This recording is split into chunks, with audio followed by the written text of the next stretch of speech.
This is the Pastor Podcast with Randy and Andy. Andy Payton is the lead pastor at Methodist Temple United Methodist Church in Evansville, Indiana. Randy Moore is associate pastor at Methodist Temple. Their goal is to see Christ in everything and everyone. Welcome into the podcast, friends. I'm Pastor Randy Moore. As always, I'm with Pastor Andy Payton, and in the middle of the week here, catching up, and it's good to be with you, Pastor Andy, and to go over the service from last week and look forward to the service next week. Yeah, Randy, it's great to be here. It's good to be with everyone, and I also look forward to our conversations. Seems like it always helps me to learn something new or to realize something I hadn't thought about, so it is a great discipline to be here and a gift to be here. You're in the midst of a very interesting sermon series. Here at Methodist Temple, we have stained glass windows on both sides of the sanctuary. And on one side, you have the Beatitudes, and on the other side, the parables of Jesus. And so you are into your sermon series on the Beatitudes. And so what kind of feedback are you getting on it? People are excited about them. They enjoy looking at the stained glass and reflecting on the meaning. And I think really the thing that's happening within the congregation is that it's helping them to experience the sanctuary as an even more of a sacred space where they can connect with the Spirit and connect with God. And, you know, you come into worship, you walk past these windows every Sunday, year after year, you never really thought about it. But now, you know, you're helping folks enter into it in a more intentional way. That's the feedback I'm really getting. Now, in terms of just the conversations about the Beatitudes, I'm trying to, like, as I always do, I'm not going to try to look at them in a more like a predictable way. Right. I'm trying to look at them in a new way. What can they teach us about life today in the modern context? Okay, so your passage today would include Matthew 5, 1-4. Of course, Matthew 5 is the beginning of Jesus' Sermon on the Mount, which goes through the 7th chapter, and Jesus starts with these Beatitudes. So let me just read the first 4 verses. When Jesus saw the crowds, he went up to the mountain, and after he sat down, his disciples came to him, and he began to speak and taught them, saying, "Blessed are the poor in spirit, for theirs is the kingdom of heaven. Blessed are those who mourn, for they will be comforted." Of course, it goes on. There are 9 Beatitudes, but we are to this point right now. So this is Jesus seeing the crowds, and then he goes up onto a mountain. The mountain is an important place for Jesus. Jesus likes being on top of mountains. He likes to pray there, and apparently he likes to teach there. Mm-hmm. And so the text says that he sat down, and that we stand up to preach, but rabbis sit down to teach. And his disciples came to him, and so much of Jesus' life was spent teaching his disciples. Yeah. In this moment in Matthew's gospel, Jesus is really being presented as like a new Moses. The context of Matthew's gospel, most scholars would tell you that the world in the first century context had been turned upside down, and the gospel writer Matthew is presenting Jesus in such a way that Jesus is helping the people see what it means to be a child of God in the midst of a world that's been turned upside down. And that's what the Beatitudes are doing, really. Mm-hmm. You know, these things are kind of like, really, I'm blessed if I'm poor in spirit? Really? I'm blessed if I'm mourning? And the point that Jesus is making in the Beatitudes here is, yeah, God's on our side. Whenever our world has fallen apart and we're mourning our losses, we got to remember God is on our side. And so that's what's kind of happening here. Just really quick snippet of historical context. And so Jesus is, again, being presented as a new Moses. And so, anyway. There's definitely the connection to Moses. The mountain tells us that, yes, that the writer wants us to think about Moses. There are 5 major speeches in Matthew, the 5 books of the Torah. And so, and the Torah, we think about that as the law, but a better translation is instruction. Mm-hmm. And so here's Jesus instructing like Moses instructed. Yep. And he begins with these Beatitudes. You started your sermon last Sunday relating a story about taking your wife Leslie to Lagodi. I think it might be a good way to start our time together. Okay. Yeah. I'll tell that story again, I guess. So I grew up in Lagodi, Indiana, and I moved there when I was 3 years old, moved away when I was 24 years old. So that's my formative years are in Lagodi. And so when people ask me, where are you from? Lagodi. My family hasn't lived there for a long time now, but I always look back at that period of my life as, this is my hometown, I guess you could say. In any case, after I got married, my wife, Leslie, had heard me talk a lot about Lagodi in my sermons and different things. And she's like, I want to see it. Okay, well, I take her to see Lagodi one day and went to my old church. I showed her the parsonage that I grew up in. My dad's a pastor, so I showed him the parsonage I grew up in. And then elementary schools I went to. And the funny thing about Lagodi was not much had changed. And then the one thing that had changed a lot is me, because I'd been gone for 20 years anyway. It became really apparent when we went to see my third grade teacher, Miss Ackerman. She was someone I just love, dearly love. In terms of favorite teachers, she's one of the tops for me. And on a whim, I went to her house, knocked on the door, and she was home. Yeah. And she's like, "Oh, Andy, come on in." And so Leslie and I, we go on in, and we chit-chat for a while. And she finally asked the question, "So, Andy, what do you do?" And I say, "Well, I'm a pastor." To which my third grade teacher, Miss Ackerman, responds, "Really?" Because she knew you not just as a third grader, she knew you beyond third grade. Yeah. Yeah.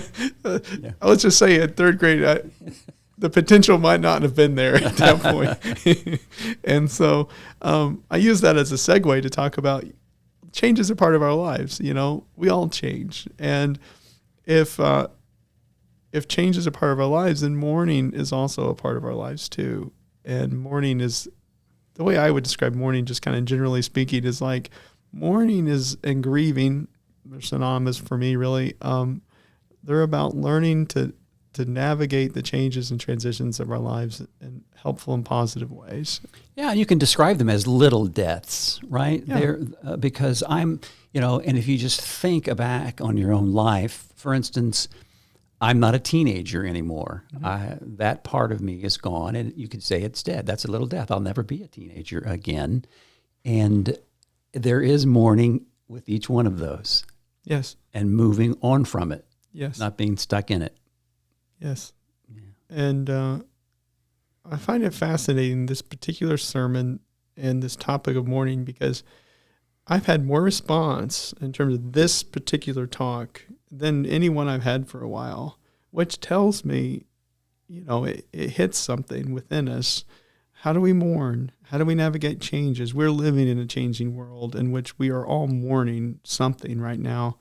Maybe it's the loss of a future that we thought we had. Maybe it's the world has changed in a way that we're having trouble being hopeful now. And so this mourning thing becomes very practical to us. Mm-hmm. It's a part of our lives. Yeah. I wanted to add something here from my own study. I, of course, teach my Sunday school class based on what you're going to be doing with your sermon, whether it be a text or, in this case, it's still a text, but you're talking specifically about these windows, stained glass windows. But I think it's important to let people know that anything that happens in the New Testament, while in one sense it is new, there's continuity with the Old Testament. Yeah. And Jesus, being a Jew, would have known the Scriptures. And I thought, I wonder what the origin of these Beatitudes is.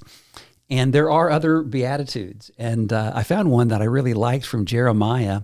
And Jeremiah says, blessed, this is a beatitude, blessed are those who trust in the Lord, whose trust is in the Lord. They shall be like a tree planted by water, sending out its roots by the stream. It shall not fear when heat comes, and its leaves shall stay green. In the year of drought, it is not anxious, and it does not cease to bear fruit. And so I thought that was a good description of the Beatitudes and what it means to be blessed.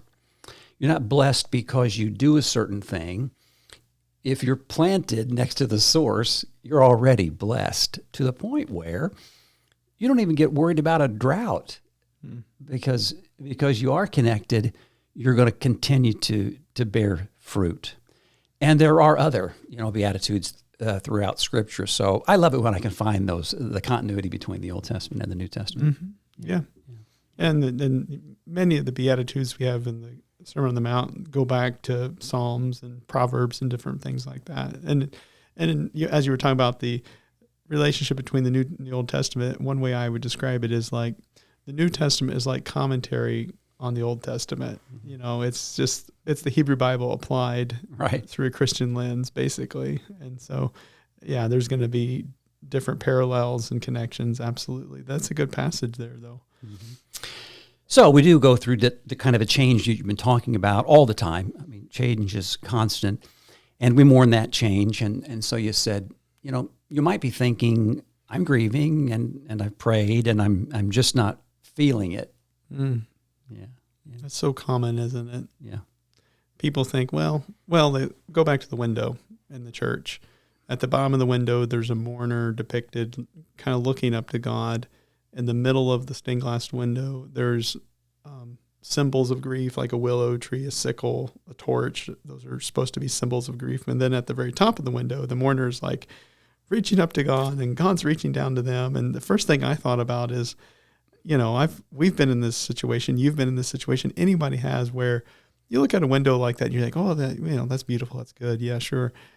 But I've reached up to God, and it doesn't feel like God's reaching back to me. And and that's normal, right? Like, and so sometimes trusting in God doesn't mean that we get the relief that we're looking for. Essentially what I'm trying to get at. And I want to acknowledge that. I want to name, in my sermon, I wanted to name that, hey, that you're not alone if that's you. That's the human experience. It is the human experience. And mourning is difficult and grieving is hard. And reaching out to God isn't like a magic wand where all our problems just disappear and vanish and go away. Yeah. Transition was a big word in this sermon. Mm-hmm. A helpful thing I've learned over the years is that change is inevitable and transition is not. So a change is like an external ending, something that's ended in our life. Could be a job, could be we went to the doctor, we got a bad health report. It could be that our church has changed, the place we work has changed, something has changed. And so a change is an ending. Now, what transition is kind of like that internal process in which we have to learn to live again in a new way in light of the change I've gone through. And so like a change can happen abruptly, and it often does. It just happens in a moment, change. What transition then becomes is, okay, this is our heart, our inner disposition learning to live again and realign again in light of what has happened. And what I've discovered, and I'm sure you've seen this too, Randy, is that we have a lot of people in the world today who've made a lot of changes, but they haven't always transitioned well. And someone who hasn't transitioned well, a lot of times they're frustrated and they're angry. And the reason is because we're trying to live out an old set of rules when our life has changed, the world has changed around us. And so we're trying to force the way it used to be when it's just not possible anymore. And so that's why it's so important to get on this transition conversation, because it names something we all wrestle with. And you don't have to stretch this too far to apply crucifixion and resurrection to this thing you're talking about. Yeah, without a crucifixion, without a death, in this sense, a death to an old way of being, an old way of living, there is no new life, right? It doesn't happen yet. And a person could get stuck in that tomb for a long, long time. Well, just as in a death, in a bodily death, mourning, grieving is so important. Sure. And we live such a harried life, and we don't have time for death, that often people don't mourn properly. But this also, the same principle applies to change. Mm-hmm. And it is appropriate when there is a change to say, okay, this has changed and that's gone, but I do need to mourn it. The newness, and that's part of living into the new, is mourning that which is gone because of change. Mm-hmm. Yeah. You name it. You name what you've lost. You name what is gone. You honor it too. I'd throw that out there. It's important to honor the past. You honor our loved. You go to a cemetery. You honor a person, right? You don't just move on, and that's it. That's not what we're saying. We're talking about transition and that kind of thing, especially when it comes to loved ones. You want to honor them, but you don't want to stay in a place where you cannot move forward any longer. And that's the key. You have to learn to move forward. Yeah. You identify 3 steps, and of course the first step is the ending. Mm-hmm. Yeah, an ending, and then that's followed by a wilderness, and then eventually that leads to a new beginning, and maybe in the Easter context, since we're in the season of Easter as Christians, a new beginning can also be a new life, a sense of new life. And I take those 3 steps from the story of the Exodus, which is the central narrative of Scripture, really. And we all know the story. The Hebrew people are enslaved in Egypt. They cry out to God. God sends them a Moses, and in a moment they leave Egypt, really. Or, it's not a very long in terms of period of time, and they leave Egypt. And then, as the story goes, they enter into the wilderness for 40 years. And scholars will show you that it really shouldn't have taken them that long to get through the wilderness. It wasn't like the journey was a long one, especially it wouldn't take them 40 years to get there. What they were doing is wandering around. They were lost. Right. They've left their Egypt now, and they're lost. And if you look closely at the story of the Exodus, a lot of the things that they were doing, a lot of the things that happen there are, they begin to grumble and they begin to complain. They begin to want to go back to Egypt, and I find that to be a sign of I have not quite moved on yet. I want to go back to the way it was. And the other thing that happens is that I gloss over the challenges that were. I see the past as like this glorious time. And that's what the Israelites are doing. They're like, boy, it was great in Egypt. Pharaoh really took care of us. No, he didn't, but that's just what we do as humans. And so after wandering around the wilderness for quite a while, they finally get to a place where they're ready for new life. And really what happens in the story of the Israelites, though, is they have to cycle through a few generations of people before they actually can move over to the promised land. And that's a challenging idea to think about. There's some people who left Egypt, went into the wilderness, and never left. Right. They would not cross over. Finally, they do cross over, of course. But once you see that pattern in the story of Exodus, you can begin to see that also in our own lives. I believe that's one of the reasons why we retell that story again and again. Of course, Jewish people do that even to today. I mean, up to this day, I think, is today Passover? It is. Yesterday started, yeah. Passover. And so we tell and retell that story. And on a basic level, it's a story about change and transition, how important it is. And so we tell it even to today as Christians. And it's this helpful metaphor of how organizations work, how people work. And it, I don't know, for me, it helps to be able to identify where I'm at on this journey. And this change has happened. I'm in transition, that kind of thing. So the steps were ending, which sends you into the wilderness, where eventually we find a new beginning. And then you ask the question, how is it that we move into our own promised land? And first point you made was that it's helpful to have a Moses, someone with that kind of wisdom. Someone to walk with us. And a Moses type figure in a person's life when we're grieving could be a therapist, could be a pastor. But really what a good Moses-type figure does is they are someone we can entrust our grief with. We can share that pain with that person. It could be a grief group even. I've seen this happen in grief groups where people kind of come together as a community and they journey through their grief together.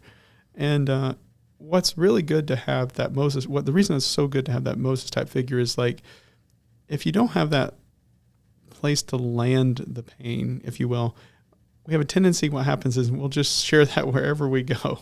And that's not always healthy and helpful because we end up pushing people away, of course. And so the first step really, as I think about the story of the Israelites' Exodus, is to find a Moses in their life. Mm-hmm. Yeah. Second step, the Israelites sent in some spies into Canaan, and you identified that as doing your research. Yeah. So they finally decide they're going to go into the promised land, and they say, well, I'll go check it out with some spies. And I feel like that's research. And also I feel like that's a little bit of that point in our life where we've been in the wilderness long enough. Now we're ready to experience and experiment with new ways of life. And that's something that's helpful to do in the midst of our grief. This thing has changed, and it's good to do some research about what our options are. And then we can run some experiments, You can do some things without having to be married to the new thing yet. And that second step is a helpful one, too. And the third step is faith. Yeah. And that's the most important for me, is God goes before us to prepare a place. It's true for the Israelites. It's true for Jesus when he talks to the disciples before he leaves the world. I should say before he ascends into God's presence, really. Jesus says to the disciples famously, don't let your hearts be troubled. Don't be afraid. I go before you to prepare a place for you. Now, this is where the theologian in me has to come out. What's that mean? Does that mean that everything that happens in my life is pre-planned and predetermined by God? I could see people taking that kind of language and thinking, well, everything happens for a reason. The reason's God. And as a Wesleyan theologian, as a Methodist theologian, I don't believe that. I see God much more relationally. When I say God is going before us to prepare a place for us, what I'm saying is that God's walking with me through this life, inviting me to respond in faith, inviting me to respond in love. And so there's a much more interactive type of understanding of what that means. Absolutely. I'm glad you brought that up, because people will say that everything happens for a reason. Something tragic happens in somebody's life, and they try to wrap their mind around that. How could that thing happen? Well, there must be some kind of a reason, because God is the one that controls everything. Mm-hmm. And we just can't go there. That takes us to places and defines God in a way that we really don't want to end up with that kind of a definition.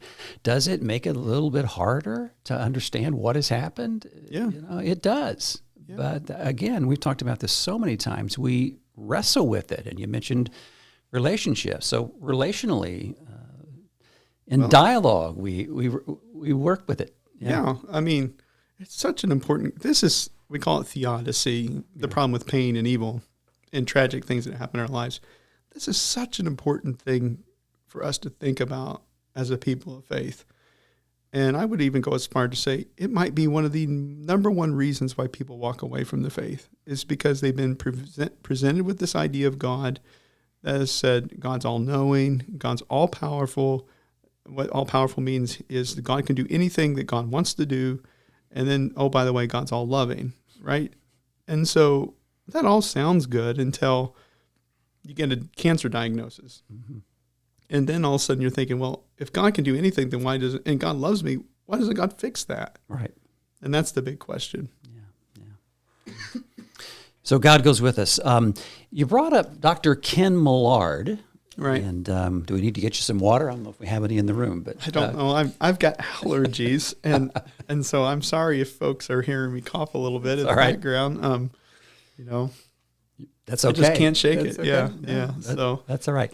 I didn't know Dr. Millard, but this is not the first time you've referred to him in a sermon. He really impacted my life. Yeah, he was continues to be a pastor, but at the time in which I met him, originally I met him in seminary. He taught a one-off, just a class, and I really was inspired by what he had to say. And then later on, I developed a friendship kind of relationship with him. But he was the pastor at St. Luke's United Methodist Church in Indianapolis, which is at that time was one of the largest and continues to be one of the largest United Methodist churches in the country. And he had to retire early because his wife was diagnosed with pancreatic cancer. And so loses one of the largest United Methodist churches, and then a few months later loses his wife. And so what does he do? Well, Millard decides to go out and preach on the importance of generosity and gratitude. And as a young pastor, I heard that he was doing this, and I was serving a church in Tell City, Indiana, and I reached out to Kent and I said, hey, would you come preach for us? And he said, absolutely. And I was shocked because we're just a small church on the river. Right. And he was willing to go out his way to come preach at our congregation. And the night he showed up, really, it changed my life. Because the stories you tell and retell are the ones that impacted you. Right. And he pulls in our driveway, and the best as I can describe it, he was like he was shot out of the positive cannon. And I was like, what is going on? But he walks in, he's like, it's so great to be here. So great to be with you. And he says, show me the church. So we walk him over the church, and he's like, this is such a wonderful church. We're so lucky to have you as the pastor. You and your wife and your family are so lucky. And then we go down to a restaurant there downtown Tell City, and it was an okay meal. It wasn't a bad meal. It was like the best meal he ever had. And finally I said, Kent, what's your secret? And he kind of smiles and says, I spend an hour a day with God, and I tried to find something to affirm in every situation. And folks, that's discipline, right? What's discipline?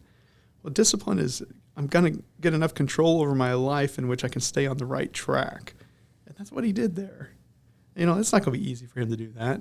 He has a lot he could be upset about, angry about, and I'm sure he's experiencing those emotions, but he chose to spend time with God. He chose to find the new signs of life that kept him going through the wilderness. Yeah, it's not that he moved on past the death of his wife. He, as we've been talking, he properly mourned the death of his life, but he didn't let that defeat him. No. He saw a new life after that. Yeah, we all wonder about what's God's will for my life. That's a question anyone that believes in God is going to ask.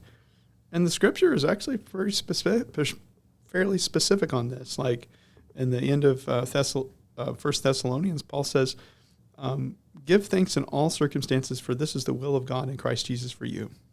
Mm-hmm. That's about as direct as you get. And that's what Kit embodied. Yeah. And some people are going to be like, well, that could be like a toxic positivity and these kinds of things. I don't think so. No. I can tell you, Randy, from my own life, the type of leaders and the type of people I want to be around are the people who are celebrating the gifts, even when it would be easy not to. Mm-hmm. They encourage, they empower.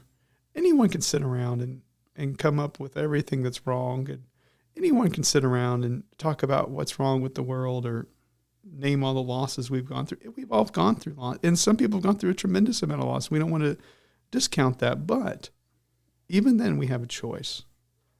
And the choice here that Millard offered was gratitude.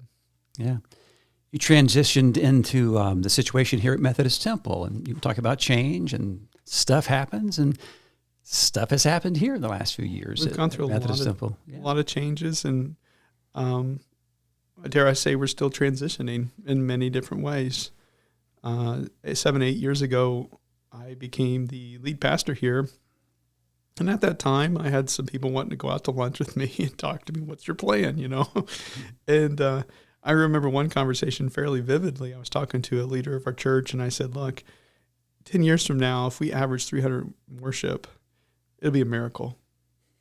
And I based that upon, like, at the time when our average age of our congregation was, and then the cultural changes that Christianity is going through, just a lot of different factors. And then also at that time, I knew about the denominational challenges we were going to have that obviously became very divisive. And so I said to them, look, if we have 300 and average worship 10 years, that's going to be a miracle. Well, a couple weeks ago, we had 270, and we're holding right in there. We're close to a miracle. Right. And I just lift that up as a new sign of life that we should celebrate. Yes, things have changed. Yes, this transition's not always been an easy one. I acknowledge all those things, but here's a sign of new life. And there's other things in our congregation we should celebrate. Mayor Stephanie Terry was at our men's breakfast just this past weekend, and she shared about her hopes and dreams for the city of Evansville. And our men at the church now are going to adopt a park in the city of Evansville to try to piggyback on some of the things that she hopes to do as a mayor. And I find that to be very encouraging. And then also our kids ministry here. I can go on about just different things that have happened. And so, we're in this season of change and transition, sure. But the important thing is to continue to move forward, Yeah. Yeah. Keep celebrating the new signs of life. Yeah, well, I heard a great analogy just this morning. I was just coming into work. There's dystopia kind of worlds. There's utopia worlds, and there's the protopia type of world. And I, as a pastor, really immediately went to the church or even an organization. There's dystopia organizations where everything's wrong. Right. There's this idea that I think sometimes we hold on to, that there's a utopia organizations where everything's right. They tried that twice in New Harmony. That didn't work. Didn't work, no. Yeah. And utopia never works because life never becomes the same. And that we never get to that place of absolute perfection where there's nothing left to do, which is what a protopia society / organization is. It's one that's saying, hey, things have changed. Yeah, we're in transition. But yes, we're going to continue to move forward. here are those new signs of life. Here's where we're going to build. I just find that to be a very helpful way of thinking about not only just leadership, but also just my own personal life. Yeah.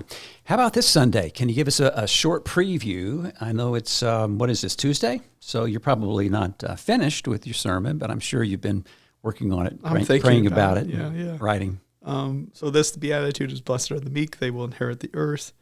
And the one thing I can say about this sermon this weekend is like the meek that Jesus is talking about in this beatitude, the meek are not the weak. They're not weak.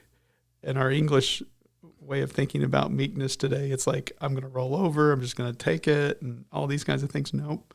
That's not meekness as Jesus defines it. It's not weakness. It's a person who's disciplined their lives, back to Kent Millard, disciplined their lives in such a way that they care about the right sort of things. That's meekness, if I just really define it in a simple way. And so what the invitation is to understand what that meekness really is, what it looks like, and that's what I hope to talk about this weekend. Okay, and we'll close on this because speaking of transitions, our church is in transition. Every church everywhere is always in transition, but our larger church, the United Methodist Church, is going to be in transition. Just today, the General Conference of the United Methodist Church is convening for the first time since 2019. And so I'll let you say a little bit about that, but the reason why I bring it up is y'all might want to be back here next week for the podcast. Yeah, because we're going to I'm sure we'll end up doing a debrief of what happens this week, and it goes on into next week, but my hunch is some of the big stuff will happen this week as we meet as a General Conference. So General Conference, in terms of United Methodism, is the highest legislative body of our denomination. They set church law. If you want to use another phrase, they're the policy-making body that makes the rules for the whole denomination. And the podcast listeners, I'm sure you all will know that the big conversation in Methodism for the last 50 or so years has been around same-sex marriage, the ordination of homosexual persons. These have been the big questions. And so it's likely that this General Conference is going to change our long-standing stance on gay marriages in the life of the church and ordination of openly homosexual persons into ministry. And that's going to be a big change, and it's going to be a season of transition. Here at Methodist Temple, we've been going through this for a while. That's one of the things I was alluding to when I was talking about the congregation, but I didn't really name. But it's going to be interesting to see how it all plays out this week with what they come up with as a General Conference, but also what that's going to mean for local congregations. Congregations are still divided over this conversation. I'm not going to say Methodist Temple. We don't all agree on this one. Right. At Methodist Temple even, I'm very much in favor of being a pastor to all people, and I think the listeners know what that means. But I also understand that there's people that don't share those same views with me, and it's going to be interesting to see as we move ahead, because after this change will come another wilderness, right? And then it's going to happen. Yeah. And I just hope that we can continue to find ways to be in community with one another, serve with one another, and not let this pull us apart even farther. Yeah. That's the last thing the world needs from our church, from the churches, but yet that's what's happened to us. And anyway, I don't know. I get kind of emotional about it. Yeah. It's been a long haul. Oh, yeah, and we're finally here after all of those delays. Yeah. And I'm getting messages from people in the congregation, when's it going to come up? When's the sexuality conversation going to, I don't know what day it's going to come up. Well, I mean, technology's great. For instance, I'm off because I'm injured, but I've got some time probably this afternoon to pull up the stream. Yeah, and watch it. So they're streaming all of it. So it's available for those who are interested in half the time. It's there. And I'll probably, just like I spent a lot of time watching the Masters golf tournament, I'll probably spend a lot of time, streaming this. Yeah. Two very different things. I'm really speaking about my availability, which is I have more availability now than I generally do. But come back next week, and we'll debrief try to put what together. We've learned at that point. Right. I mean, people think that that's the only thing we're going to talk about this General Conference, and it's not. I mean, right. There's things going to come up, I think, about the pastor's pension plans and other things like that. That's going to have a long-term effect where we're going. Yeah. All right, Pastor Andy, it's been good. I know you have to move on, and so do I. And I know listeners, you have other things to do as well. But we so much value your time, the time that you give to us, just to listen to what we have to say as we consider last week's text and then next week's text as well, and the life of the church and the life of faith. So y'all have a good week, and we'll see you next week. This has been the Pastor Podcast with Randy and Andy. You are welcome to join us at Methodist Temple in person or online. Methodist Temple is at 2109 Lincoln Avenue in Evansville, Indiana. Our traditional Sunday morning worship service is at 8:30 with our contemporary service at 11. Log on to our website at methodisttemple.church. We see Christ in you.